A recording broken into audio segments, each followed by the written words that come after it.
I'm free if there's room. And we got I gotta get some of this off my chest if I can remember it now. Okay, everyone, and welcome to the spoiler room. A kind of short notice, but we got ourselves a crew tonight to talk about a film everyone's talking about, and it was a film. Once I saw it, I had to talk about it, and I got a great group of folks in the crew in the spoiler room tonight. First off, we have Mr. Cole Meredith. He's in the spoiler room. How you doing tonight, sir? Excellent. Thanks for having me. You bet. And Mr. Gonzorific himself, the one and only Mr. Andrew Shearer. How are you today? Wonderful, Mark, and thank you for inviting me to be a part of your always wonderful, always honorful group. Well, thank you. We're always glad to have you in the spoiler room, sir. And Joe Caldwell is with us tonight. Mr. Caldwell, how are you? What's up, everybody? Thanks for having me. Oh, you bet, man. And Mr. Scott Davis, of course, has joined us tonight. How are you? Huh? Yeah, good. No, I'm good. Thanks for having me. And again, a man who's starting to become a regular crew member of the spoiler room, Mr. Tony Estrada. Tiger Power is with us tonight. How are you, sir? The Tiger Power is right here, and it's getting stronger the more I come on these spoiler rooms. we are glad to Wolverine. have you, sir. I was going to say. I think what he's saying is that Tony the Tiger is great. Scott is right.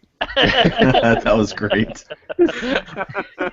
And speaking of great, I couldn't think of a better film to discuss with you gentlemen tonight than Interstellar. Yes, the latest from Christopher Nolan that has, surprisingly, while it has a high rating with the critics, it's got a mixed review with the fans, and I kind of sort of know why, but I wanted to talk with some folks about it because it is one of those films that once you see it, you are going to want to talk about it, and people who've seen it like early are still talking about it. So tonight we're talking Interstellar. Now, if you haven't seen it yet, it is the spoiler room. We are spoilerific. We're going to spoil the hell out of this movie. So you may want to go watch it, then come back and listen to this wonderful podcast with these very intelligent folks. And then there's me. So let's talk right tonight. And me. I want to get initial impressions. Let's start with you, Cole. We'll go right down the line. Initial impression once you saw Interstellar. It was fantastic. I mean, I've got so much I could say about it, but it exceeded my expectations. It's a masterpiece. The last 5 minutes, I think, took a desperate wrong turn, but other than that, it's one of those rare flawless films that I see in the theater nowadays. It have a huge budget with big stars, and it was really a surprise. Definitely. And Andrew, how about you, sir? Your initial impression after you got done watching it? I had to go see it twice because the first time I saw it was also my first time in an IMAX theater. Oh. There are only 41 movie theaters left in the entire world that were able to project this in 70 millimeter IMAX film, and I happen to live about half an hour away from one of them. Wow. But I'd never gone to IMAX because I had bad vertigo, and I was like, damn it. Okay, if we shot this thing on IMAX film, and this theater shows IMAX film, and it's only 41 projectors left in the freaking world, I gotta do this, you know. So I went and. Yeah, man, I spent most of the time going like, I gotta get out of here. and I'll talk about later why, but I did enjoy the movie. I went back again last night and really, like paid more attention once my heart rate decreased. So. That's great. I mean, not great. Your heart rate was up, but that's a great story that you sacrificed your vertigo to see it on 70 millimeter. That had to be an experience, even with the fear in there. It really was, because not the entire movie was not shot on with IMAX cameras, so Sure. You have an aspect ratio change that. Apparently, I thought it was just in my head, but everybody's telling me, "Oh no, that's normal for IMAX." And I'm like, "That sucks. Why would you do that to yourself ever?" No one shoots in an entire IMAX format, even though he's tried. Yeah. He's got a little bit more of each film in the IMAX format as he goes along, but he still can't shoot entirely in it because It's The just cameras. really cumbersome. It's just a really cumbersome process. Well, if While you watching it whiz too. yeah, well, if you ever watched Kenneth Branagh's Hamlet, I he shot, did. he shot that on in Cinescope or whatever it was, and there was only like 3 projectors left in the universe, and one of them he found this guy had one in his basement. And if you watch, he shot it, and the cameras were so big, you watch the truck shots, you can see the camera jiggle a little because it's so heavy and big that when they do these big trucking shots. So, yeah, I can imagine how hard it would be to shoot a new film like that, especially with the way they shoot them now. So, I didn't mean to derail things and make it no, all no, about no, me, no, but no, not at all. that was what you call an initial impression. So. Yeah, that's That's great. that aspect ratio. If it changes during the movie, I would think that's completely stupid too. I mean, that would take you out of a movie. That would bug me at home if a movie did that. So Well, because IMAX takes up true IMAX takes up the entire Yeah. IMAX screen. The rest I don't has think got I've ever matting. seen a real one. So yeah, I mean, Sure. I didn't know what to expect. I was like, this whole thing is disorienting. And if you watch some of the movies like Dark Knight Rises or whatever at home on like the Blu-ray, you will see the aspect ratio change there too. really? Yeah. I've never watched Yeah. it done on Blu-ray. Yeah, so It does because he used because the same way it would do for the IMAX shot and then a 2.35 shot.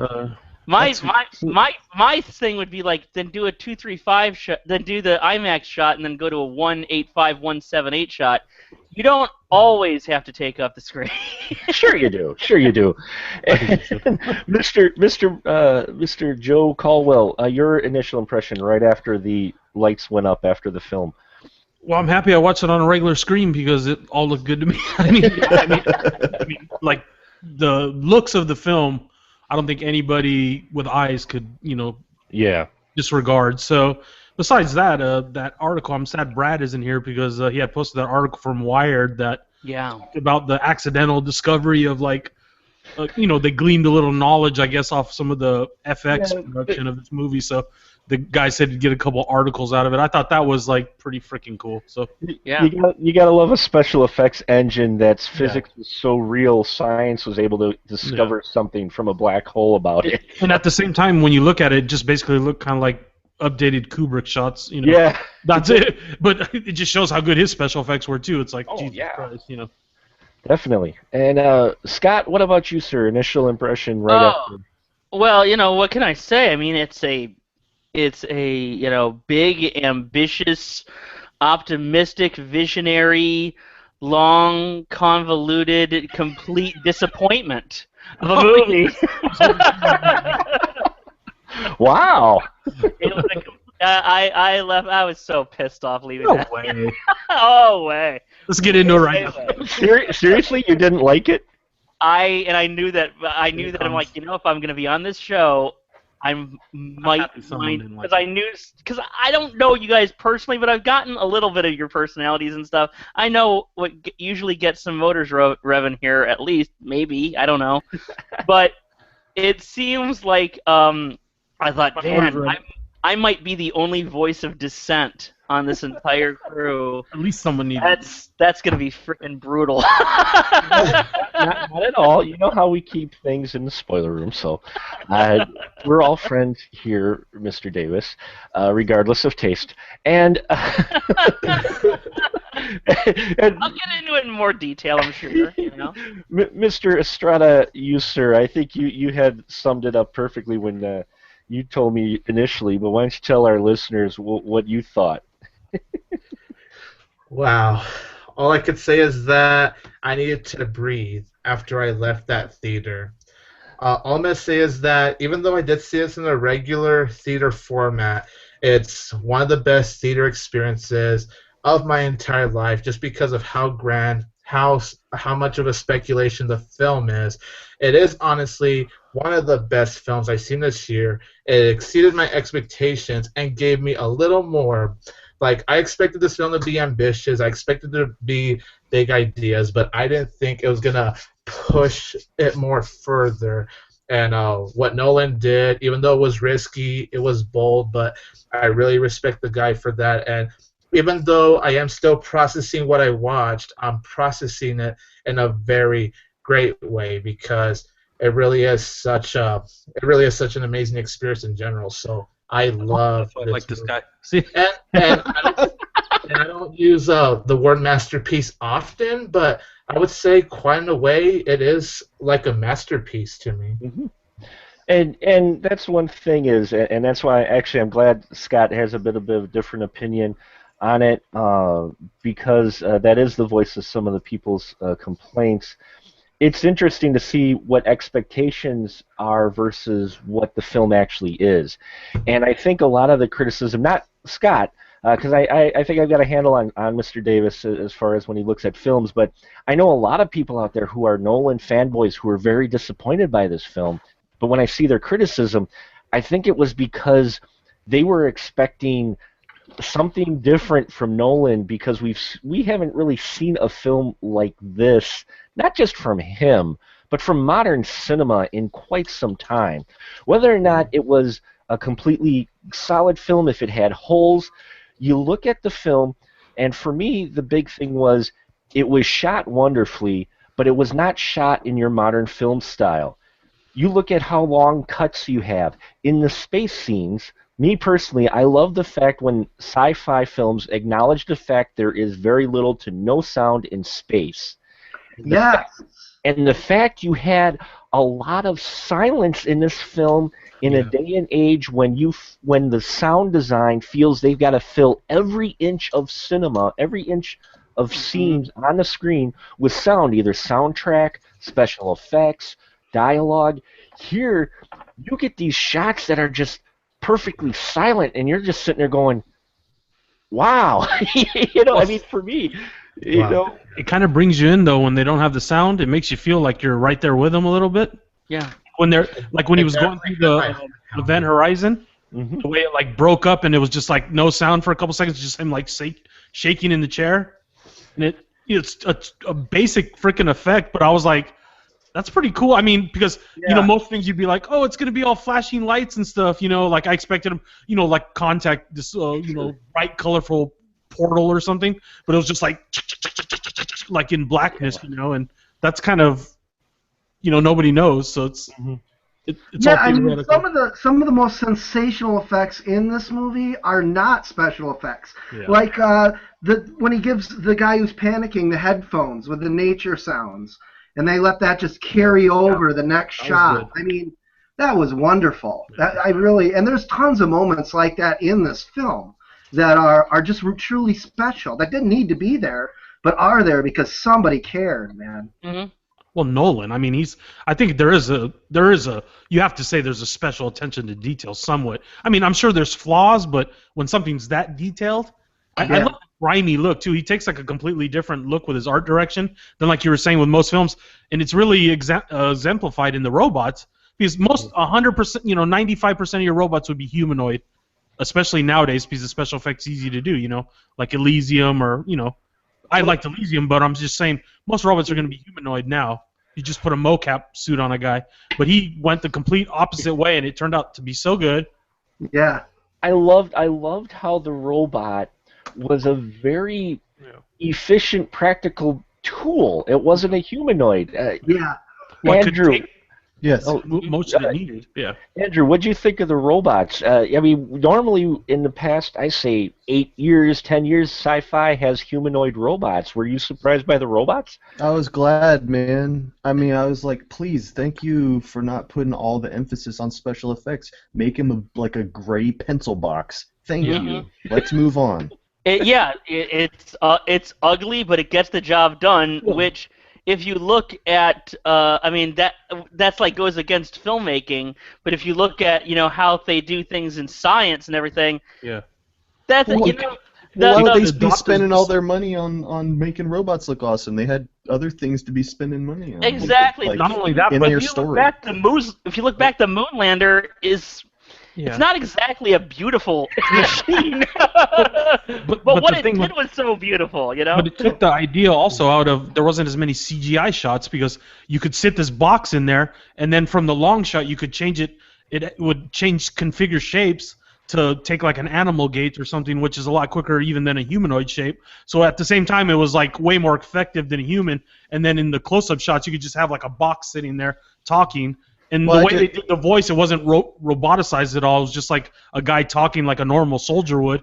It I took up hate basic. robot voice. I hate robot voice. There's Well, that's no what I liked about it. reason It for wasn't a robot voice, Yeah. and then it took up like sort of the filler characters, and it made them so much better. I mean, the I- robots were like. I was just meaning from a story standpoint, it would make sense that NASA wouldn't spend all their money on it, but also because they have to treat that thing like it's their bitch so much, they shouldn't Yeah. make it look like a person because so they could still make detached decisions with it. You Well, know? that was one of the Mm. points they made Yeah. about robots in the film was he mentioned how it's a tool, and it takes direction. It has no choice. He tells it, "I want you to go into the middle of a black hole," and it goes, "Yeah, okay." Well, it But made because a it joke doesn't about it. have It's a like, you know, I face. have to do it, right? It's like, I think they made a joke about it because it's like, I have to do it, right? Yeah, but because it has no face, it's much easier for them to do Yeah. it. You know, just like eating a cheeseburger is easier because it doesn't look like a cow's head.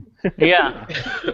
Tony, Which is the same reason why when we mentioned horror films a couple weeks ago on one of these shows, I said that I can't ever look up at the Longhorn Steakhouse. I'm eating my steak. yeah. You look That's up, right. you see cows' heads. I'm like, Jesus.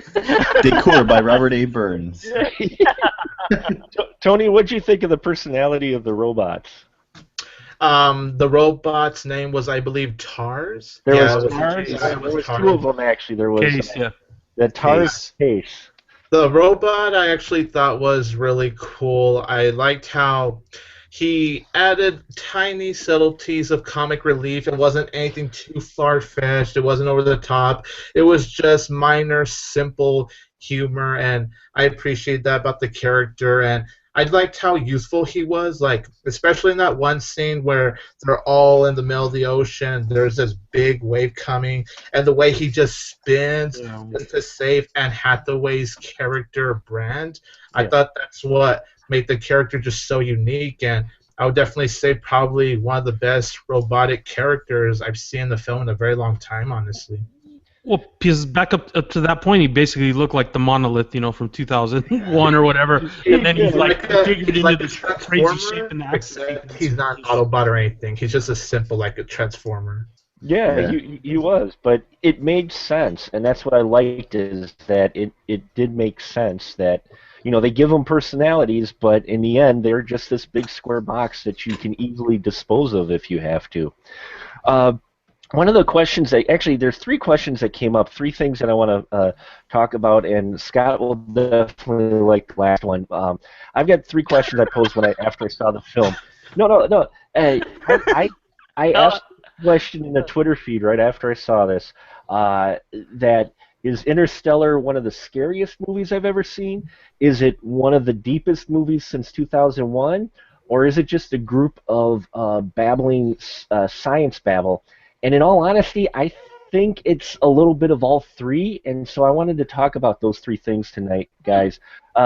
First, I wanted to talk about, is this one of the more scary films you've seen in a while? And the reason I say scary is because, to me, stuff in there could all happen. Well, some stuff in there did happen. And some stuff in there has happened. So, Andrew, why don't we go with you first? Would you say it is a scary movie, at least in the beginning, the future that they paint for humans? Well, yeah, because the first stuff you see are people from Ken Burns' documentary about the Dust Bowl, and those people had to sign off to allow their footage to be used in a fictitious movie because they were actually shot for that great series that Burns did about the Dust Bowl that my mom watched at my house, and that's the only reason I recognized it immediately.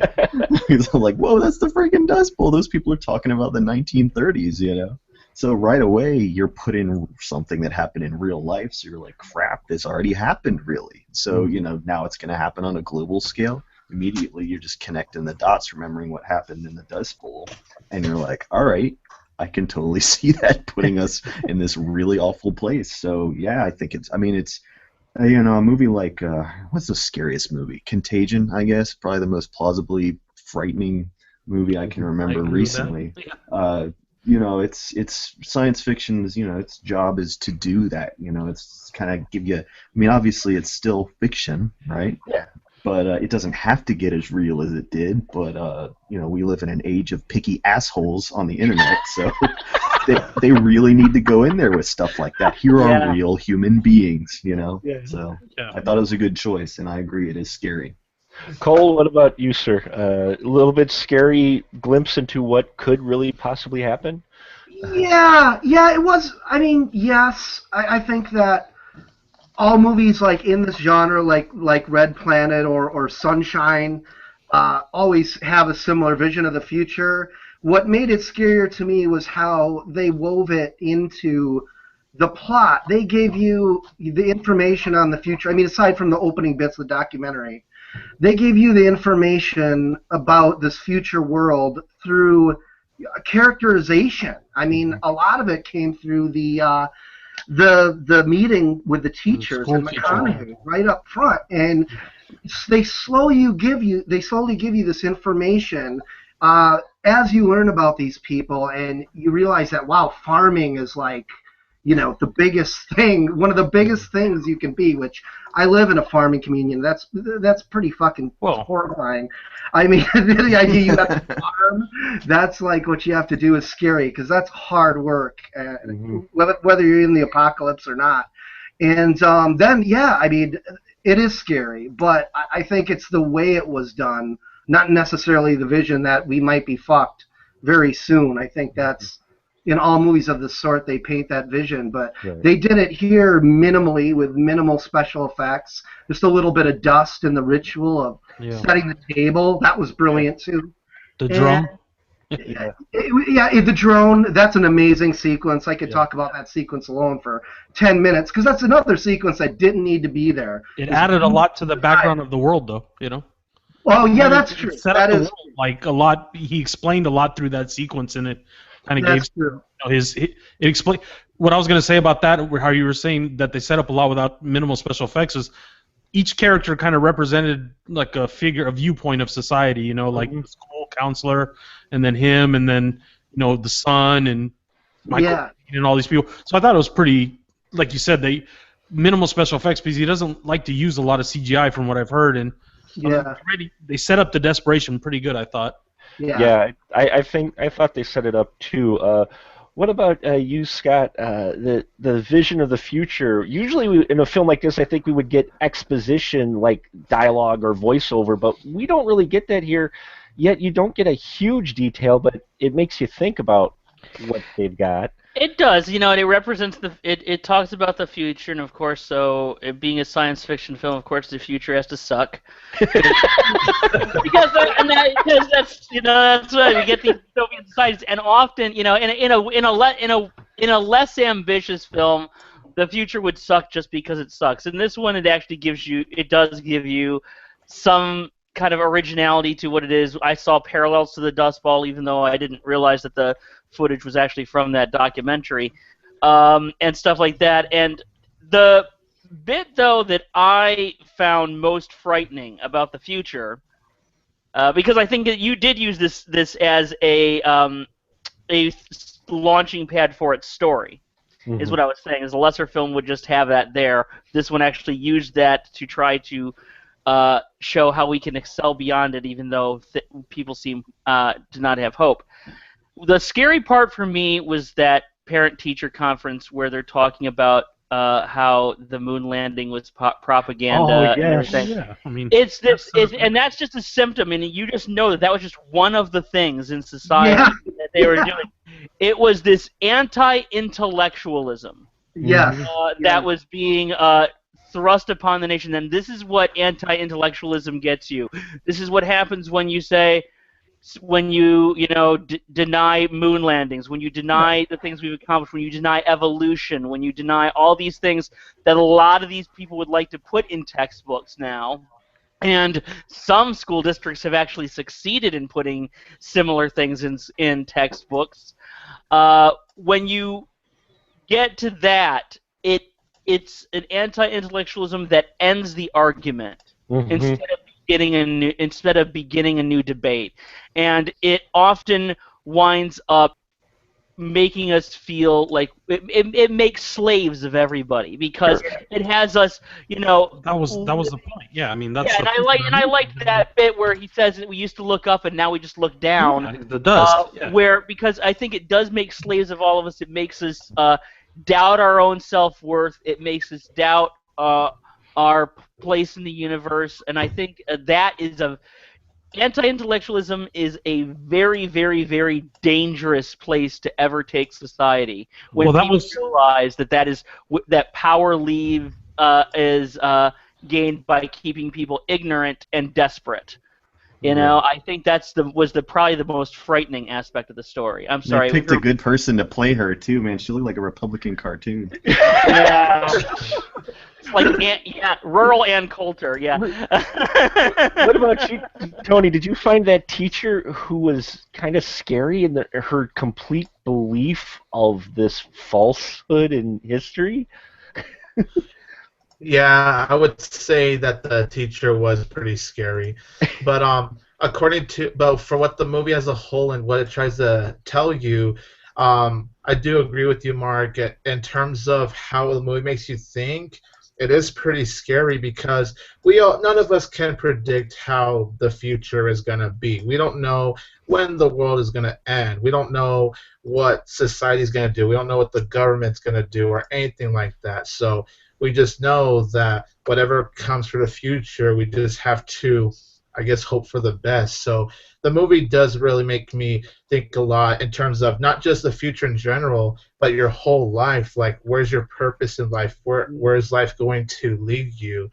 And even when I was sleeping after seeing this movie, that still really stuck with me big time. So the fact that the movie made me think a lot about life and just to appreciate what you have in life. So I would say, yeah, it does have me a little scared for the future because you just don't know what's going to happen in the future. Well, that's why I love good sci-fi. Always takes modern topics and addresses them in the future. And I mean, I know it's set in the future, but I think this is Nolan also making a statement about the current state of affairs of things. I mean, it hitting you over the head a little bit with it, maybe. Yeah, well, but I didn't think it was heavy-handed because of what Cole was saying. It's like you introduce it with the characters, so I thought it played in the story perfectly. That one scene explains so much about the government, the future of the children, what was wrong with the world. They addressed every major topic in that one conversation. It was so well done, actually. I mean, that scene just brought you in. It brought you up to date on the state of affairs in the society, the dystopian. There was no army. People were starving. And I figured their age. I figured John Lithgow's age was probably like me now. But if my son was grown up, it was probably McGonaghy. And I think it's pretty accurate. If you look at the global warming stuff, I mean, I don't want to get into politics and all that, but if you were to look at models of global warming, that's pretty much what's going to happen. They kind of introduced this whole thing, what they call it, the blight, which was the blight, sci-fi sort of thing that they mentioned a lot. That was attacking like organic matter that their crops were failing, and eventually was going to cause them all to suffocate. Right? That's the way I understood it. Yep. No, spoiler room, sorry. No, we're going to get worse. We're going to get worse on society. It's kind of like, that's why I kept saying it was a lot like Sagan. And when I read that article on Wired, it's one of Sagan's proteges or whatever that winded up being a technical advisor on this movie. But he made a lot of comments about humans working together for space flight. Is it worth when people are starving to invest in space flight? I mean, this movie asked a lot of questions, and it left you feeling good at the end. But it's definitely a statement on the current state of affairs, and that's what sci-fi needs to do, and that's what good sci-fi does. I tell you what was really one of the other scary parts, and here's one of the twist, folks. Definitely spoiler room here. For me, was the fact of someone who had the knowledge to save the world a long time ago, but chose not to because he made the decision himself. We were no longer worthy. That whole decision by Michael Caine's character to just say, yeah, you know what, I had this problem solved. Oh, 40 years ago. He didn't solve it though. He couldn't solve it. That was the whole thing. Well, no, He that couldn't solve it. did. No, he According- didn't solve it. He didn't solve it. The information that Magani sent back at the end is what solved it. He couldn't solve it. What he did was he lied so people would work together because he knew that's the only way they could get Magani and the other fools into it, so they could eventually get the answers. No, he didn't. But not for the plan. But not for the plan A. No, he didn't solve it for Plan A. They only had the Plan B was the only plan he had on Plan B. But right. The part he couldn't solve was the part because he couldn't bring it from the normal relativity to the quantum mechanics level. So what happened was Magani, he was the one that transmitted that information at the end, which allowed them to apparently launch that spaceship. That's the way I understood it, right? Yeah, there's that one scene where she's just watched the video where she learns her father's died. Yeah. And then she's like, "Did you guys?" Yeah, and so they're like, "Whoa, is that true? Is this really not going to happen?" But he did it to get people to work together because he knew they say the only way I could get this big of a group of people to work together on a project when everybody was starving was to think they could all be saved. And that was another statement about human behavior. I do remember a specific piece of dialogue, not to get into too much of a debate, where they say he had the equation solved for years. That's what I remember. I do remember a specific piece of dialogue. I'm not sure how it all fits in. I've only seen it once, but somebody definitely says that at some point. See, and that's where the way I took it. It was a bit confusing. I would admit, but I will say that's probably maybe was a little bit ambiguous. And when he said he had the equation figured out years ago, I took it literally, but now the way you say it, Joe... No, what happened was, you got to look at it like this. They didn't know what was happening inside the black hole, and that was the big whole circus sideshow of the movie, was that where it went over the top was he had to be ballsy enough to go into the black fucking hole at the end to gather that knowledge. No, and see, for me, I took it as literal. I took it as Michael Caine took it with him to his grave because he felt the Earth was not... not. He couldn't actually save him. Yeah. Now that you in which case your theory could work. I mean, both theories. He couldn't actually save him. Yeah, he lied to get the whole thing back on track. It's the metaphor, and it's a play on words. He said that he had solved the equation years ago. I took that as he actually solved the equation. But now that you guys are talking about it, and see, this is why I love this film, because there's so many layers. You gotta watch it twice. It's like a punk rock album. You gotta listen to it a few times. What he actually meant, the way you describe it, and it makes more sense, is he meant he solved the equation as in he couldn't solve the equation, and he was just giving people the false hope. He said he solved the equation, meaning he determined that we aren't... He got it to the point that it needed to get to, but he couldn't, I don't think he was much of a dick. He would have not solved it. If he had it really solved, he would have got the spaceship in the air to save people. But I think what he said, I took it literal. But what you're saying is when he said I solved the equation, he meant he solved it in that the humans weren't going to get off the planet. Well, and he knew. I think he knew some of the stuff that the time issues and stuff they'd run into, because he was clearly the senior scientist, and all the other people were just kind of like middle-y trained. Because I mean, his daughter was the second in charge. I mean, that was a total convenience, or it was like, the fact that they had actually been scrambled together, So I don't think she totally messed up on the time theory. So you could, there's a lot of ways to look at the film. Like I said, sure, it's kind of one of those things, even when they were talking about the sound editing, because some of the stuff was hard to understand what they were saying, and I was like, it's kind of cool. I think of it like a Misfits album, It's like, I don't want to know the lyrics. I kind of want to always listen and be like trying to catch that next word, because that's what plays the confusion. That's what gets me my attention. It's like, what the fuck are they saying? What the fuck's exactly going on? It's like I understood. Well, they play off of a number of fears, and the relativity one is one we've seen before in sci-fi. I think, was it 2001 or 10 that dealt with the age and relativity, where the guy met no, it was Ray Bradbury. Andrew might be able to correct me on this. There was I think it was a Ray Bradbury one or whatever. It was a movie where the guy ended up traveling at the faster than the speed of light, and he messages his kid who's like 90 years old. I forgot what. Yeah, Frequency. Yeah. Oh, that was good. Yeah. And I do this for a living, homies. Yeah, see, that's why I asked you. You are definitely a respectable encyclopedia of a cinema knowledge. But Tony, what did you think about? Do you think that it played off of that fear of aging too? I mean, we've got the relativity thing. We've got them missing out on the years and their children. What did you think about? Is it playing off the fear of age as well? Whew, yeah. And man, did it make me scared to get older? That's all I'm gonna say. After seeing Interstellar, it makes me scared to turn 30. It makes me scared to turn 50. Especially the Join us! Join us! I'm just saying, you guys are bringing up great points. This movie, in so many ways, does think about how you age in life, what you're going to do in life. It does bring up so many possibilities. But in terms of aging, it really is scary because when Matthew McConaughey and Anne Hathaway came back from that big ocean and they said that something about how they traveled like 20 years, like it was already past 20 years, that's what really got to me. And I did think how the film played how many years per time they're traveling. It was interesting. It was very ambiguous, but at the same time, it was very scary in terms of how much you're going to age in your life. Yeah. Go ahead, Cole. No, I just said yeah. I agreed.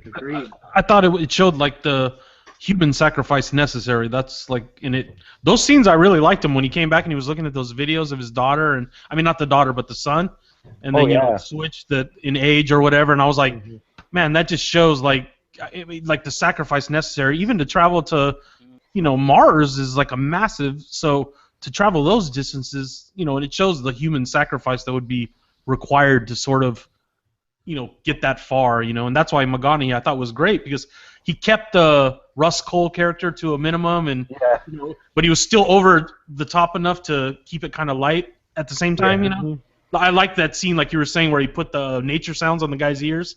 Showed that this guy had never been that far in space, but like he was so like comfortable. It was like, hey, bro, it's cool, and then that scene, what was it, Mark? I know you saw that post. It's impossible. No, it's necessary. I was like, this is like a summer movie that is still like intelligent, It's Totally. I love that line. It's like it's necessary. It's necessary. Yeah. Yeah. Well, Matthew McConaughey is in space and he just keeps on living. L-I-N. I went and kind of hit on him for those commercials, and I was like, he did it again. I mean, I'm not that super fan, but after True Detective, I was like, riding high, and then I was so happy he kind of kept it in check for this. And I was slowly expecting him to come out at one point to the crew and just go, all right. I'm 124 and they stay the same age. Did you think the end kind of was reminiscent of a little bit of Luke Skywalker R2-D2, or am I like tripping on that stuff? Am I wrong? I was like, he gave a little love to Star Wars in there, I think, at the end when it was a little bit. Him and Tars jumped in the spaceship at the end. I was thinking of R2 and Luke Skywalker. I was like, he touched on all the sci-fi bases. He touches on a lot of sci-fi in this film. The way he shoots some things, some of the scenes. I tell you, now I tried to stay away from finding out a lot about this film. I will say the Matt Damon appearance surprised the hell out of me. That was a surprise. Yeah, me too. I think we found the part where one of the parts Scott really didn't like. So let's start with Scott. Let's talk about. I can tell Scott just loves it more than any of us. Let's get Scott going first. Mr. Matt Damon's character, the monkey in the wrench, so to speak. What issues did you have with the man character there, Mr. Damon? I honestly felt. Now, it wasn't that it was played by Matt Damon or anything like that. No, it wasn't. It wasn't that. It was that I felt that if I had, and I'm doing a little maintenance here. If I felt that if I had said, "Oh, Matt Damon's in this," and if I had gotten up and left, and then come back a half an hour later, And I would have said like, oh, okay, the ship is damaged somehow, and oh, the black guy's dead. There's a shocker. And you know, but, Oh my beyond that, I don't think that I would have been totally lost in the story. Mhm. And honestly, I would have come away with a much, much better opinion of the film because the first chink in the armor was in the Michael Caine confession, and we can get into that later. But just to keep on track, is the second big chink was this weird. It was not. Sorry. There was this weird detour this film took Do you mean kink, not chink? in the armor. Yeah, okay. Chink all in the right. armor. That was racist. I'm like, we're not trying to be racist here No, at you're- all. Oh, come on! We should call They this. had a movie we should about call this space and show no. the Come on! Racist They had a Room. movie about science nerds and no Asians in it. Come on! Everyone. How? we're No wonder they screwed up the math. You know? We'd just like to say that the opinions of Mr. Scott Davis Do not reflect the opinions of the spoiler room in general. Apparently, they didn't play the Selma trailer before the screening he saw. they did Well, it. actually, They they did did play the trailer for was that Martin before Luther my King. movie But here's the started. thing. I got to see It's the like, Selma no, trailer. I'm first of all, joking, guys. Yes, we know, Scott. And B. Okay, the weird detour. Look at the armor. Is where it takes this detour. Are you okay there, Cole? Yeah. That's I great. can't control myself. I'm sorry. No, it takes this weird detour, and suddenly you have Matt Damon on this planet that looks really awful, and oh, he's been alone so long, and he's all like freaky, you know, like Treasure of the Sierra Madre, like crazy and shit. And oh, he's really a psycho. He's gonna come after him. Like, where? Okay, when did this movie that had been so smart up to now turn into a frickin' Michael Bay flick? I felt like I was watching Armageddon. I felt like I was watching Armageddon with like Wow. Buscemi going, yeah, Wow. I'm gonna turn in space. You know? It was like the scene from 2001 where the apes were fighting. It was like supposed to be like that, and then Oh, come on! no, seriously, I think it was supposed to show that No. the entire fate of the world was, you know, on some rock between two guys, a coward and another guy. It was just up to human will at that point. I think the whole point of the movie is to show the overcoming of human will, and it just showed that like this rock, this planet in the middle of nowhere was going to decide the fate of, you know, everybody on Earth, but you know, it was whether McGonaghy was going to crumble or was going to rise to the occasion. I know it sounds cheesy as hell, but it's true, right? It was I get your opinion. I get your opinion. It's not that I think it's a bad opinion. I just disagree with it. What? I didn't. No, we're open. We're open. No, And this is why I love movies, is because no. they have I this, get what but you're saying. I get what you're saying.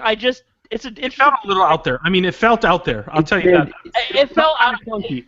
It felt really out of place to me to have this. Oh, it just. But I think they wanted to show cowardice. You know, It- that's it- like another human trait that they hadn't shown in that movie yet. That I think that's if a they trait hadn't that had kill us, that, you know? if that sequence hadn't been in there, people would be going like, "Why isn't the black guy going insane? Why isn't he a psycho? Why isn't he wearing like Someone had to tissue go boxes on his feet?" You know? It's like, and plus, I thought it was neat that his name was Man because it's like Yeah. man's inhumanity to man. I thought that Exactly. was pretty awesome. I'm happy you caught that. Thank you very much. That was awesome. Yeah, I was thinking about that the other day. I was like, it was caught because that he was too, the big but, savior. you know. Man. I was like, I know Or what you're like Joanna Man, even. You know? I know what you're saying, Scott. well, you knew something was up as soon as it was completely predictable. Oh, we can't access the robot's information. Yeah. Matt Damon's going crazy at this point. It's, Yeah. It was very it was very predictable, and I felt like McGonaghy killed Jason Bourne on a freaking planet like through. You needed at that point in the Darn story, happy spot. you needed visceral thrills. You needed some Yeah. kind of like thing that the audience can relate to, because there is a whole lot of concepts in there that Yeah. you're asking people to wrap Yeah. their heads around. It is freaking cinema. I And it didn't showed the need primal that. rage, I didn't though, you need know, that. like- I can think of a lot of science fiction films, some of which didn't have as smart of a first half as this did, And I can think of a lot of films where they didn't put that in, and it was fine. I mean, it's I mean, true. I can see where some people might, as far as like just the visceral element that Andrew was saying, might bring up, well, what about Hal in 2001 or something like that? But still not the same, you know.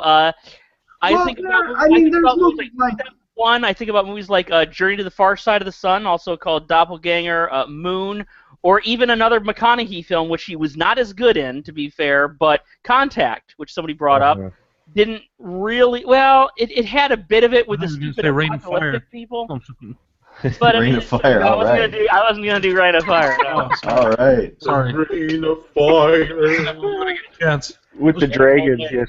No, Scott, Nice. I get what you're saying, Scott. It did seem a little out of left field, but I see why they put it in there. Cole, you had something to say about the scene? Yeah, just really quick. I came away with like the opposite opinion of that character, which is I knew he was going to be there. He's always there. I think that guy is. I mean, in terms of the two movies that come to mind right away are Red Planet and Sunshine. In terms of us trying to save ourselves and similar amount of cast members on a ship, and that guy is there. I thought of Red Planet too, actually. Yeah. Yeah, man. No, seriously. When they were on that big rock, I got. Oh man, someone's going over the edge. Just like they did in Red Planet. I did think that. Yeah. Yeah. But I think those cliches are there because they would be there. I mean, you would have somebody who would lose it. Yeah. But I do think it's interesting about the African American dying, but so many people die in this movie. I mean, the fact that one of them has a different skin color. I don't know. I think that way about everything, though. It's people always say the black guy always dies. I wasn't saying it. Everybody dies in the horror movies. I wasn't saying that. But hey, he's not. The joke is often usually that they're the minority characters who aren't going to be on the poster are the first to go, and he's not the first. To be fair. No, No, I'm saying that The very. hipster was the first guy to go. Yeah. He was busy watching a shopping bag blow around. He should have got. Yeah. But I love that scene when they found the information on the first planet with the waves, and they're like, "It's nothing." It's like because they totally messed up the calculations, and it's oh geez, we just flew like through a freaking wormhole through like 2 years of flying, and it's like we totally effed up on like the basic it's like anything you do with technology. It's like you run across that one moment when you're just like, holy fucking shit, but it like cost you like 26 years. It's like that would be so like freaking irritating. What about you, Tony? The man character. How did you feel? Did it feel like left field, or did he serve a purpose, or was it just kind of the Matt Damon character, right? Yes. Yeah. Well, one thing. That was a surprise. As soon as he first showed up, I'm all like, what? Matt Damon on the screen? Fuck yeah. and Matt Damon, he did do a good job. If I have to say just one tiny nitpick, that was my only tiny issue with Interstellar. Like, I felt like his character was shoehorned. Like, he comes in and 25 minutes later he dies when that ship blows up, and you're just kind of like, okay, what was the point of having him in the movie? Anyways, like, I could kind of see why, but I think out of everything else, that's the only tiny thing I didn't think had to be in the film. But I can understand why. I just thought out of everything, he didn't really have to be in this movie. Well, why have Topher Grace in the movie? Why have Affleck's little brother in the movie? Why have any of them? I love seeing Topher Grace in the movie. Well, you're onto something with the man thing, because like he was like built up to be this like super character, and then. I knew when I first saw him, I was like, he's just there to break the morale of the characters and then cause desperation in the audience. I mean, I liked it. The whole I'm gonna fly the spaceship into the big spaceship, and I see Scott's nitpick. The way the film had been up to at that point, that did seem like a basic tool. To use that he could have gone a little bit better about the same thing. I didn't have a problem with it, but I can see where people like Scott would have, because up until that point, he had really taken a smart approach with a lot of things, and then it seemed to fall back to a little bit more trope or you know, I stickish. don't feel like the film was able to fully recover after it, honestly. Uh, Even after it went even twice as brainy and cerebral and metaphysical towards the end, which I'm sure you're going to talk about soon anyway. But uh, I even when it did that, I felt it was not able to recover fully from this weird malaise that it took for like a half an hour, 40 minutes, or however. Well, it was, they did use him basically, like Andrew said, it was the break the morale. It was, they had built the character up, and here he turns out to be the most cowardice guy who really screwed up, and he wanted to go back home, and he broke space. Space broke him. To be fair, he didn't really want to go home till the very last second. He was just going to kill McGonaghy and try to restart the human race, and he just got he was already crazy, but then he got thrown into a complete tailspin. Well, it's all fight or flight, you know. I agree though, but that line was good. He's like, "You're gonna die, whatever," and he's like, 50-50 is the best odds I've had in 40 years. Or I tell you what, man. I was like, that's pretty good. I was like, what made that scene for me when he's talking about, what do you see? Do you see your family? When he's like, that is cold as shit. That's colder than any serial killer. It is, which was another thing which was freaking stupid about it. But that's what, like I was saying, each character showed an element of human, personality, and he was you got to have the evil guy. If you have, everybody can't be working for the betterment of human race. There's got to be one guy that's the wrench in the works, like you said, Mark. I mean, I do feel it was. Overall, the film was kind of clunky, but you got to have something to cheer for Christ's sakes. I mean, exactly.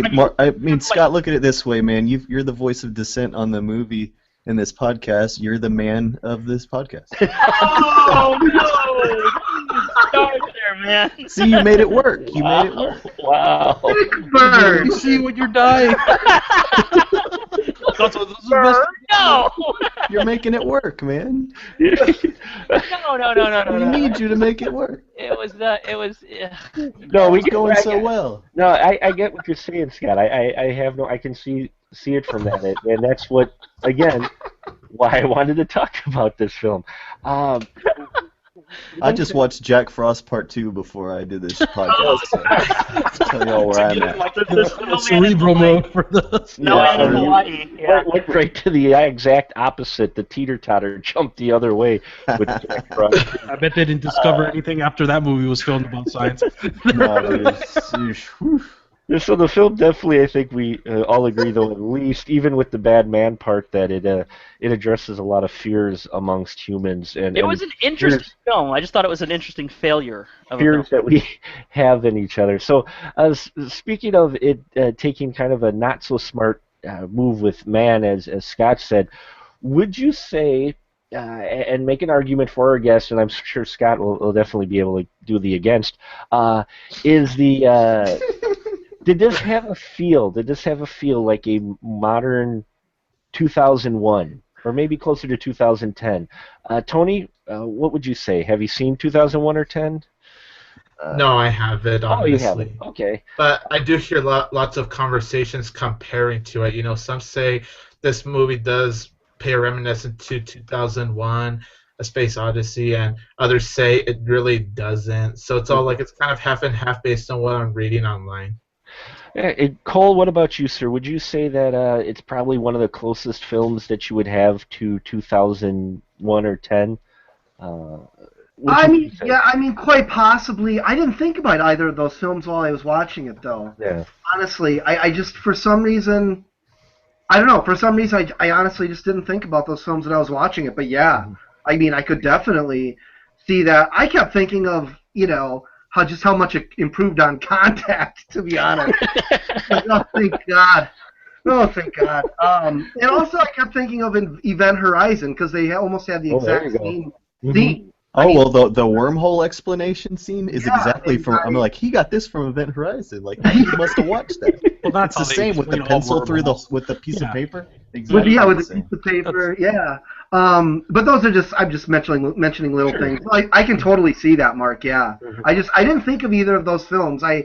Kubrick is in a different. He's like with Oliver Stone or David Fincher to me. Yeah. Like his work is in its own realm. I often don't compare anybody to what he's done. Sure. That's just me. And Andrew, what about you, sir? Would you say this is close to a modern version of those films? No, absolutely no, I don't think so because people don't want movies like that anymore. The culture is so different. You know, everybody wants everything to be so realistic and they want everything to be explained and they don't want their time wasted like it's such a precious thing even though you sit there eating chips and farting every hour. It's like, oh, this was a waste of my time. Yeah, right. It's a waste of your time. You breathing, you guy that says that. 2001 is a art film, man. It's a masterpiece because it was made during a time where people wanted to go to the movies and just get blasted on drugs or whatever and just have their head come off in the theater. You know what I mean? And who cares what it means? Who cares? Yeah. It's up to you to decide what that's about and what your experience you had, and you're not wrong for that. And the movie's good or not or whatever, it's art and you experience it. Nobody wants that. Like, I'm talking about in mass, the people that would make the money for a movie that would cause it to, be able to get its money back. Those people aren't looking for that anymore. They're looking to go on the movie coaster. Mhm. So in that regard, Interstellar takes some great risks because it's asking you to use parts of yourself that you're not used to using when you go see the Transformers or whatever. It's asking you to use your heart and your brain. Or one or the other, depending on what you want to use. Like for me, for example, I don't like go to movies like this expecting to have some mental workout, and because I don't like things explained to me either. If I had any sort of bone to pick with Interstellar, is that there was lots of explanations. I'm like, dude, man, bring me Beyond the Black Rainbow. I just want to like zonk out. Good choice, yeah. Good choice there, Beyond the Black Rainbow. Joe? I still need to see that movie. What was the question? What was it? Do you feel like this is a modern 2001, 2010, like that heady, or is it a little bit? I would agree with everything Andrew just said. First of all, because I thought he was right on that. I think 2001's a little more, especially in retrospect, like an art film. Sure. But there was a lot of like the shots when the spaceship's just floating by the planet and stuff. I mean, that looked pretty much like 2001 to me, But it had like this feeling of a lot of sci-fi movies to me.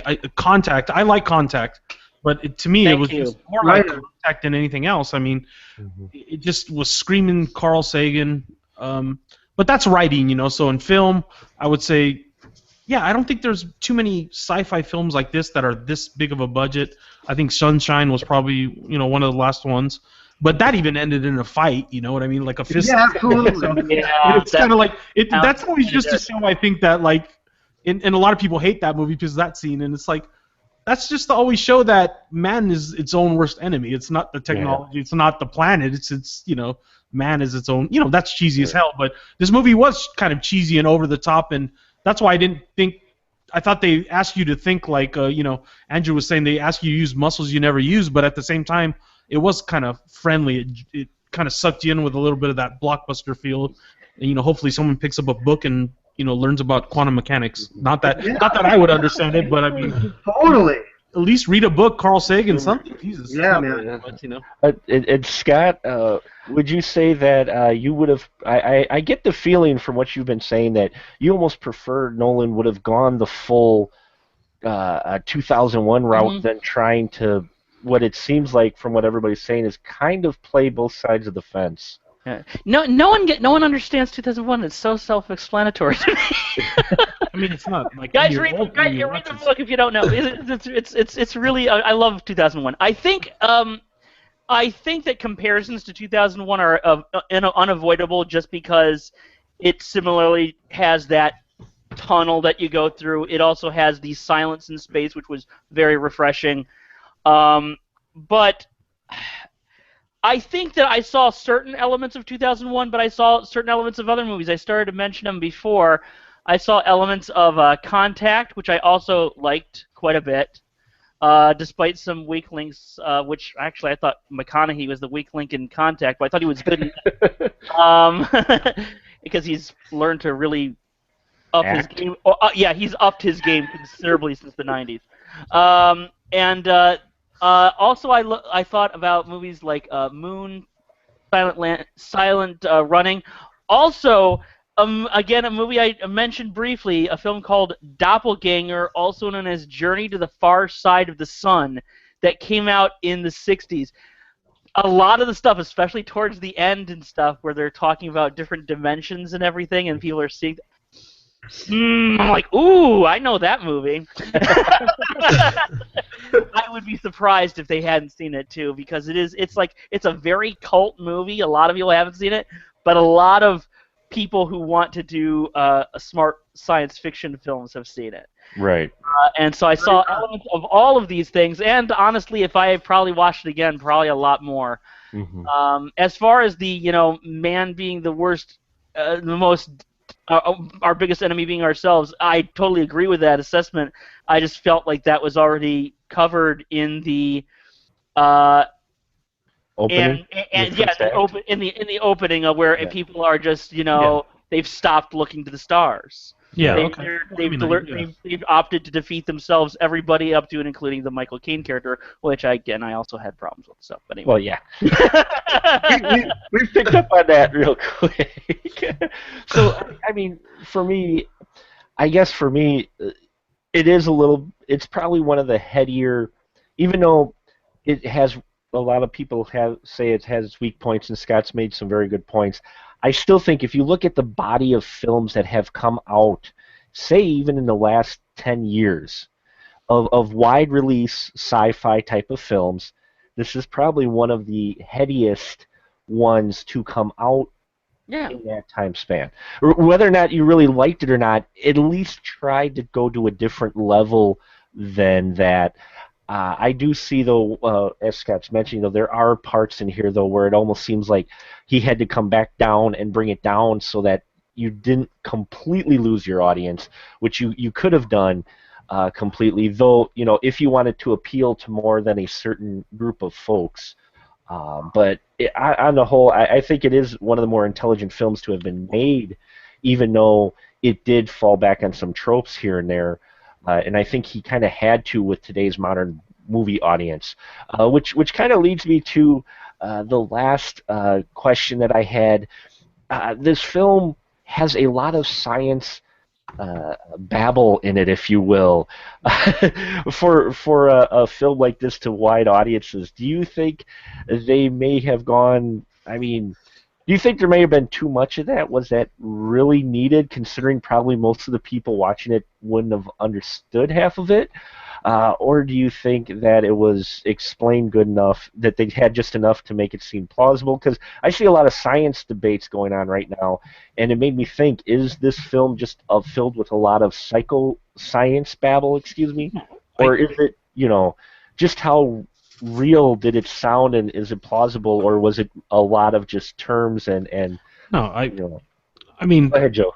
Yeah, I just want to say I think it's pretty realistic, probably because from what I was reading from that article of Wired, I mean, and then from other stuff I've read, even the scene at the end when he goes into the three-dimensional representation of time. I mean, if you read some of the stuff that I've read, I mean, I'm not a scientist, but like quantum mechanics, they say time could be like something that exists as like a whole solid point. So at the end when he was traveling up the bookcase, like it was like a solid object, like representing time. I mean, that's like some daring shit. I mean, that ain't Transformers. Turns a refrigerator into a robot crap. It's like, that's like real science crap, and he's like sugarcoating as much as he can, I think, while keeping it, good Right. for real sci-fi fans. I mean, I think that scene probably lost a ton of people. I love the way they did the special effects. I love the way that scene was shot. I mean, that's purely theoretical. I mean, after you go into an event horizon, nobody knows what's going to happen there, and and that's where it jumped off into the whole fantasy type thing, where it's like they built this for us. And the best excuse I could ever come, can we do like the final theory? But I mean, Sure. I don't have like a final theory of the film, Okay. but my theory was that originally Matthew McConaughey died in the black hole when he went past the event horizon, right? Hathaway's character went on, created like an entire new species of people. Well, not new species, but Right. they built the race. They became like gods. They came back to this time, and they allowed sort of like that construct to exist past the event horizon, allowing McConaughey to kind of enact this fantasy where they had went already past, all that civilization already passed, but it's sort of like this niche sort of earthling that went to go live on, sort of like a, probably like a rare species of apple or something. I mean, I know that's like really out there, but because they kept referring to they, and if you think of time as one consistent line, someone had to be there in the past, in the future, to send that thing back. So, I mean, that was kind of his way of like alluding to God also. But Well, and he said, it's us, like it's us that made this. So it got pretty trippy at the end. Andrew, what about you? Do you think it was just a whole bunch of science babble? Did it have some plausibility? I don't know, man. If I want a documentary, I'll watch a documentary. I mean, there's The Cosmos, Carl Sagan. Go check it out. Oh, brilliant. I'm watching science fiction, and I get a question I get asked a lot is like the same thing that like music majors get asked. Like, can you enjoy like just a rock song because of all the stuff you know about music? I mean, I've made my living writing about and talking about film for the last 5+ years, and I also make them too. So people are like, man, what happens when you just go sit and watch a movie? Like, well, what happens when I go sit and watch a movie? I believe in the reality that they're setting up for me. So whatever they say is right. I'm like, Pete, yeah, exactly. Church, keep saying it, whatever. So like, I don't know if this stuff is true, but I also don't care because I see a lot of movies where it's not true. You know what I mean? But what does it matter? Like, I don't like movies that think they're smarter than me, and I don't think I'm smarter than movies. I take it at face value, and I enjoy myself. And some people could say, well, that's blissful ignorance or whatever. But if a day comes, dude, when I'm watching a movie going like, this is a bunch of hooey, that's not realistic, I would kill myself because my favorite thing, I'm serious, my favorite thing in life is cinema. And if I suddenly can't enjoy cinema at face value as an art, then my life is over. My livelihood is over. Everything's over. My passion in life is tied directly to it. So really, man, I was right there along with it. I thought everything was cool. And I didn't have a problem with it at all. Some people say they over-explain things, but I'm like, you need to over-explain things, and you know why? Because Neil Tyson is going to go and tear your movie up like he did with Gravity. Well, that was I thought so you got to do, and if anything's wrong with Interstellar, it's it. They know they're making a movie in an age where everybody's going to nitpick everything. The best thing you could do, honestly, is just make the movie the way you want to make it and have your practical effects so it really looks like some little thing is attaching to something else. And but they have the pressure of having to make things, like having to answer for that stuff. I'm like, God, is that where sci-fi is now? Can an alien live inside you and burst out of your body? It's like, my favorite thing was not the science and stuff, not all that, but how lived in the sets looked when Damon gets unzipped. It really reminded me of an Alien when they come out of the cryosleep and stuff. And stuff looks all dinged and busted up and dirty. I saw a review of it. They're like, why is this thing they sleep in so unsanitary? I'm like, what is your problem? Yeah, forest of the trees. Yeah. Just go watch Attack of the Clones if you want shiny space things. Well, just the aesthetics of the scene where he was in that 3-dimensional cube thing or whatever. I was like, that was so cool because it tied in like sort of the way the rings of Saturn looked, and then the way you could see like the motion in the. It was like, you could see the motion in the lines and stuff. I thought that just looked really freaking cool. I mean, but it wasn't what I was expecting at all going in the movie, because usually when they try to do something far out in the movie, it's like blinking lights or like a tunnel or some shit.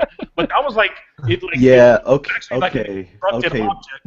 All right, Mark. That's the part. Okay, when it reminded me of 2001. Yeah. It was the bookcase scene. That scene blew my mind. He's falling through space. I'm like, well, he's going to die. And then all of a sudden he's hitting something. He's in something. I'm like, oh, man. That's my favorite part of the whole movie right there, because it's so far out. And somebody said, we don't know. That was my favorite because it didn't try to explain everything. It was like pure imagination right there. And I'm like, oh, God, this is great. That's my favorite part, man, right there. Yeah, I love that part too, just because it was I thought it was a daring choice, because I'm like, oh man, we were really just gone. That was like blow your mind stuff right there. And that's where it went all silent. Often. When he was like flying over the event horizon, I expected something miraculous to happen, but it was just like dead silence, and like his car was like running out of gas and like breaking up, and then he ejected into like basically like a freaking black hole, and it was just Yeah, like that's my favorite part of that movie right there. That's my favorite part. And I was awake for that part. Yeah. What about you, Tony? Too much science babble in there, or did you think that what did you think of that part of it, the science part of it? Well, considering this is a science fiction film, I do think it's needed. However, in terms of everything being explained, I have to disagree with Andrew in that part. I really don't think a lot were explained there stuff for me. Like there were like maybe a few moments of them explained, but for the most part, even though I was loving the movie and I was just blown away, but I was watching a lot of the things because I'm not a scientist. I don't know a lot about science, so I don't know how accurate the movie is. But I'm kind of watching the whole time, going, okay, this moment, okay, yeah, that moment lost me, that moment lost me. So there were like probably at the very most 50 questions this movie asked by the time I left the theater. Like so many. So in my opinion, this movie doesn't really explain much. For the most part, I was left to my own imagination, and I did really appreciate that. But that whole book scene everyone's talking about, it really is so trippy because think about it. You basically see your own daughter again, who's very young.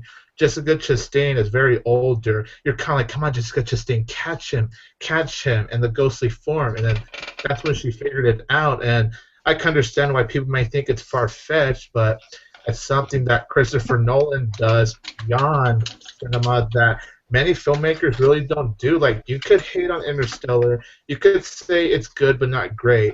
But you have to at least respect the guy, especially the fact that he started writing the script since 2006 and took the time to do all that research. I mean, that's pure dedication. If that's not dedication, then I don't know what is. Excellent. And Cole, what about you, sir? Yeah.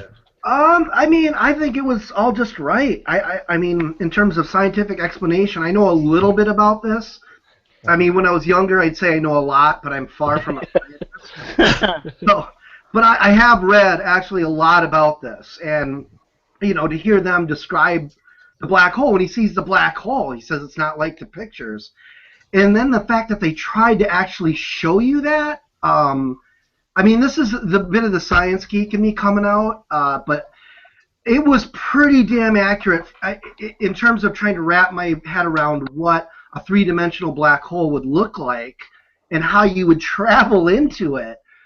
The special effects there are pretty much in alignment with what I understand as just a fanboy of this sort of stuff. It's pretty much in alignment with how it would be. Was it explained too much? Man, I don't think so. I mean, I think it was just right. I could have used more, but as we've all talked about, we're not in a day and age when you can actually use more without it hitting the cutting room floor. I thought that all that stuff was just pitch perfect, man. I mean, I really did. My girlfriend came out of it a little confused, so maybe she's a smart lady, and she didn't like the movie that much, so maybe they could have benefited from more. I don't know. I thought it was brilliant, actually, how they layered in real science into the dialogue. Again, the dialogue, the information delivered via the characters is so astonishing. And I just want to mention quickly, I mean, all of the big stars in here that aren't used as stars, like Topher Grace, like Matt Damon. I swear, you call me naive, or maybe it was the end of a long, sick week. I've been sick this week. But it was a good 5 minutes into the scene when my girlfriend goes, I didn't know he was in this. Yeah, I didn't know any of those people were in this movie. But I said, who? I didn't recognize Matt Damon. Yeah. I didn't recognize him.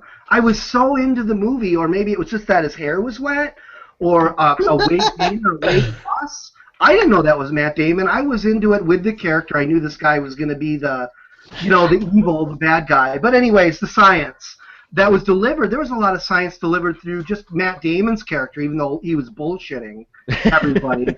I mean, everybody was delivering these characters, and even Topher Grace, man, what a great little bit.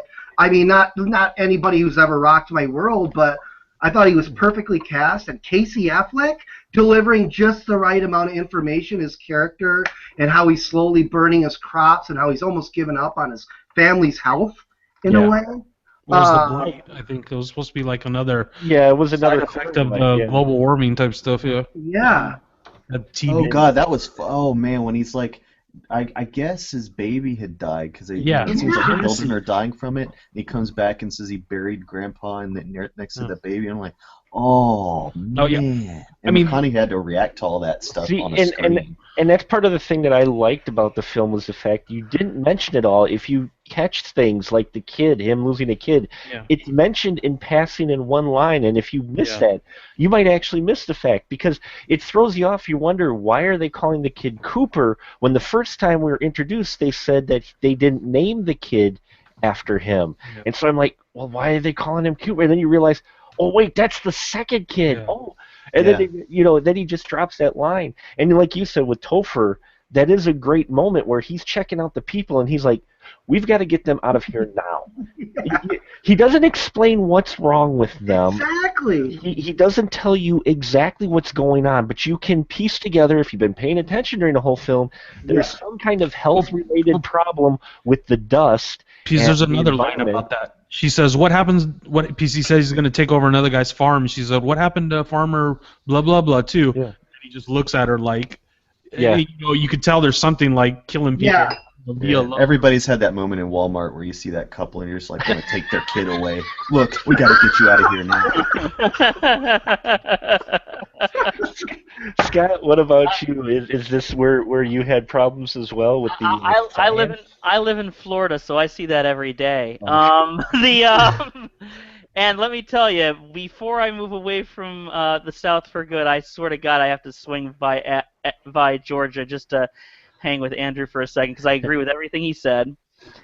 How do I keep my thoughts straight on this? It's going to be so hard. I agree. First of all, I want to say that I don't agree. I don't believe that you should necessarily dumb movies down for your audience. If Well, they, I wasn't saying it was right, but I was just saying no, that. no, no. I'm saying if you need to explain things to if the audience says I didn't get enough info, like you know what, then do some research, do something, crack a book. You don't. I think that you don't need to dumb things down. At the same time, I look at two things Andrew said, and I completely agree with him. One, when I see a movie, I take every movie on its own terms. Every movie exists in its own universe, and it's the one that they've set up. Sometimes it's something incredibly dumb, like he said, Jack Frost 2 he just watched, and man, I'm totally wanting to watch Jack Frost 2 now. No, watch part one. It's a masterpiece compared to part two. Oh my Oh, I've seen them both. I've already God. seen them both. Yeah, yeah. But I'm like, I love movies like that. But so I can watch all kinds of different things. I don't believe you need to necessarily dumb movies down for your audience. At the same time, I believe that in America particularly, because if you look at well, gosh, I mean, a lot of us have watched horror and science fiction and fantasy films from Europe and whatever from 60s, 70s onwards. There tends to be not as much emphasis on the explanation. There tends to be not as much emphasis on even logic. I think logic is something that is overvalued in art and undervalued in society. I don't necessarily think you need to dumb it down. I was fine with all of the scientific explanations. So I don't think they need to dumb it down anymore. But at the same time, if one of these things turns out not to be true, because I don't want to screw it up. It's either Joe or Cole said it. Neil deGrasse Tyson is going to freak out over it because he freaked out over everything from Gravity to the night sky and Titanic. So, he did. No, he did. And And Tyson is a genius, fantastic. But yeah, he does. I am not that nitpicky. I think when you get that, you really can't see the forest for the trees, and you miss on so much of the bigger picture by focusing on the small things. So I did not mind them explaining things because that is the universe they set up for this. I think that all films need to be taken on their own terms, and I thought that, and I think. I'm trying to get this sorted out in my head, in my creaky little head. That I think they all need to be explained. I think they didn't explain it too much, but I think that it's not necessarily something that you need to overvalue on one way or the other. I will say that wormhole ending again, which I mentioned, was reminded me of that other film Doppelganger from the '60s. I want an apology from everybody who thought that the ending to Contact was too sentimental. I'm like, okay, you can't you can't say that was too sentimental and this isn't. This is a very sentimental ending. Well, and that's why I know it's getting late here for everyone, so I don't want to keep you guys too much longer because it is a film you could keep talking about. I will say this, that the film really did end sentimentally, and who wouldn't want to continue? I'm going to say something really chauvinistic here. I apologize, but who wouldn't want to continue the human race with Anne Hathaway? But anyway, She got sorry. the way with you for sure. I apologize. I couldn't resist that line that's been hanging with me all night. But what I will say, it did have a sentimental ending, but I think Nolan felt the need to put that in there because in the 60s or when 2001 was made, if you wanted to give it a 2001 ending, you leave it with him going black after he does the thing with the gravity and giving the explanation and everything, and you just cut. You just leave it hang there, and I think he felt the need to put that sentimental ending for some closure for people, because otherwise, I think you would have lost even more people at the end if you didn't have some kind of happy ending or hope. You just destroyed. I'm a big fan of the hope. I'm a big fan of the hope, especially because I think that too many people are dreary and nihilistic today. So I was all fan of the hope, just not necessarily how they did it. I think the way it was kind of like, I think Nolan's an atheist and he wanted to put like sort of like a God factor in the whole thing. So I think that was his whole thing, because like you said, if you were to just cut it or devoid of all of the they or the who put this here, it kind of leaves like a, because people got to think of their God and all this stuff. So Sure. I think that's part of the reason it was there. I like the ending. Like I said, it kind of played out the whole, Odyssey thing, that it was like a total Odyssey for Matthew McConaughey, and that his true spirit was to be like the, explorer, pioneer, traveler guy. What about you, Tony? Your ending? Did you think it was too sentimental? Did you enjoy it all right? Oh, I have no problem with an ending being sentimental. I mean, Yeah. it was sad the fact that he told his daughter before he left that he hopes to see her when she's maybe around his mid-30s and 40s. Obviously, that didn't work out at all, but it was really sad, and I did cry when he sees his daughter all old, getting ready to die. And I mean, it's a happy but sad ending, because he knows that his daughter's about to die, but happy because he got to see her one last time when he finally returns. And then in terms of what happened with Anne Hathaway's character Brand, and how the daughter tells him no parent should ever have to see their child die, and for her to just tell him to go see Brand. Yeah. I thought that ended the movie perfectly. It leaves you open to a lot of possibilities. It opens up questions, and definitely it makes you think a lot about your life and love, of course, the love you have for the people in your life, whether it's family or friends. So I thought how it tied up the end together for me, it was perfect. I was satisfied, and I was just mind blown. But what I saw, and for this being nearly 3 hours long, I was never bored once, because I was always so captivated by this movie in general. And Andrew, what about you, sir? Too sentimental of an ending? Did you like the ending?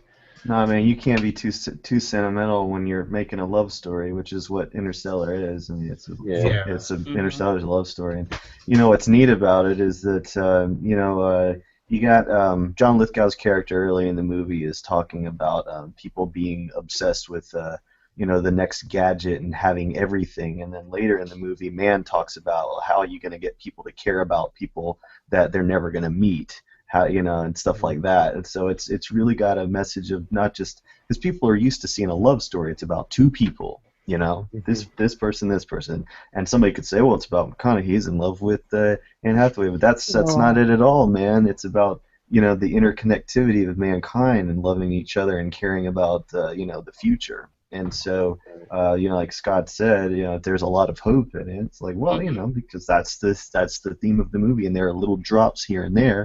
There are ones that are spelled out for you, and when Anne Hathaway's character is talking about love and how important it is, and then later, of course, McConaughey mentions that too. But when I watch movies, I'm watching them with my heart rather than my head most times. Right. And that's what I watched this movie with. So and that's funny because Matrix, everybody was really pissed at that last movie, but really it was like haha, you just watched a kung fu love story. All these special effects and bullet time and all this stuff, and it boiled down to a love story, and people were mad. So I was like, oh no, this was a video game, damn it! No, for all your high tech stuff, it was a love story, and I bring on the cheese as far as I'm concerned, man. Oh, same here. That's how I feel about it. Same here. Like I said, I just wanted an apology from all the people who complained about the ending to Contact and everything being too sentimental. I'm like, I cried at the ending of Contact, so I'm fine with sentiment. I think that love and hope is what's going to get us through this struggle that we call life. And that's why this movie won't date itself either. It could have done a lot of. We're talking earlier about all the CGI that it didn't do, and all the movie beats that it didn't do, and all the modern editing techniques that it didn't do. Mark, you mentioned way early on about how it let itself linger on some of the shots and stuff, and some of the moments.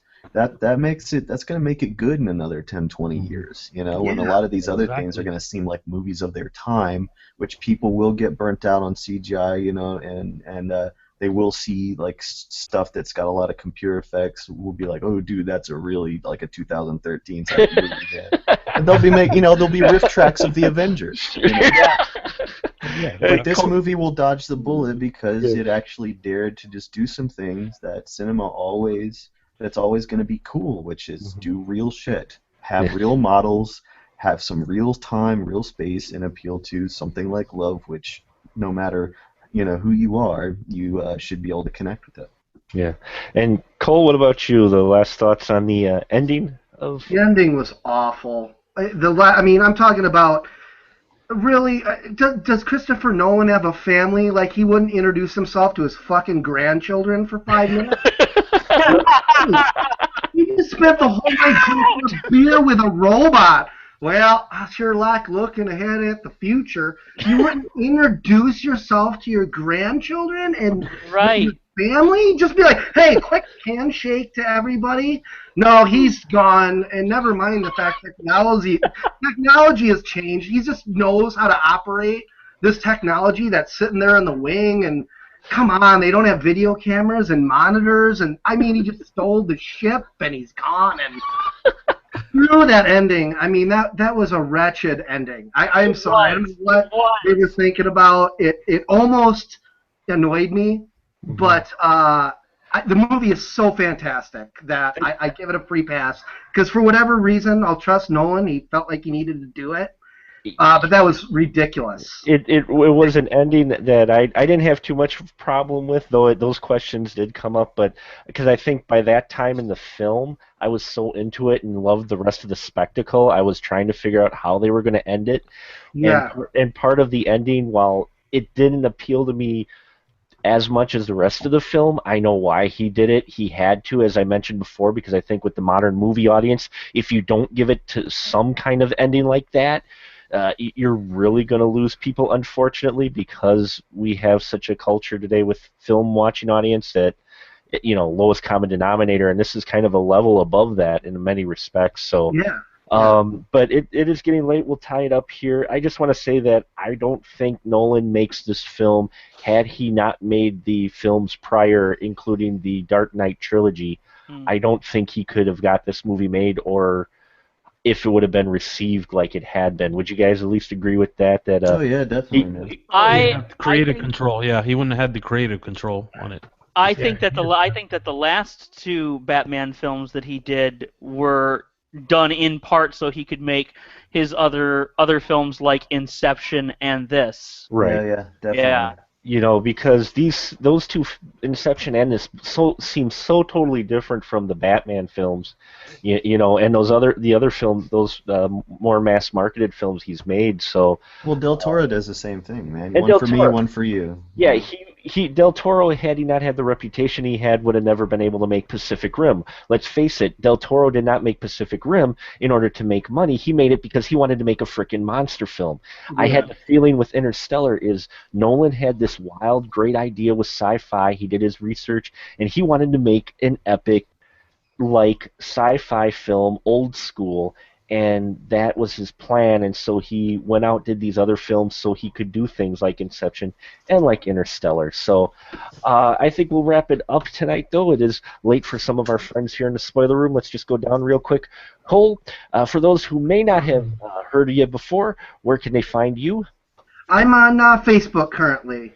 Cole Meredith, or Shadows and Lovers Productions is my own personal filmmaking page, or I'm also on a page called Horror Roar, where we just focus on doing great stuff with great horror movies. But Facebook is cheap and movies are expensive, so that's where I'm at. And as always, Mr. Andrew Shearer, where can they find your stuff, sir? Oh man, Amazon Instant has 3 of my movies currently. You can rent Fake Blood, you can rent Mondo Gonzo, or you can rent Pajama Nightmare. Thank you. And Mr. Caldwell. Oh, YouTube channel, CAUWEL3, Caldwell 3. Yeah, awesome. It's under my face. And Mr. Davis. You can find me at movieocrity.com. That's got all my writings. It's got every podcast that I sucker myself into, including this one. People nice enough to have me on their panel. And it's going to have any future episodes of Movieocrity or Cinema Obsession or whatever else I decide to do. Movieocrity.com. Awesome. And Mr. Estrada, yours, sir, go. You can find me at youtube.com/22tigerdude. You can follow me at Twitter at TigerDude22, my Facebook page 22tigerdude, and Instagram at 22tigerdude. Awesome. And I hope everyone enjoyed this podcast that went half the runtime of Interstellar. But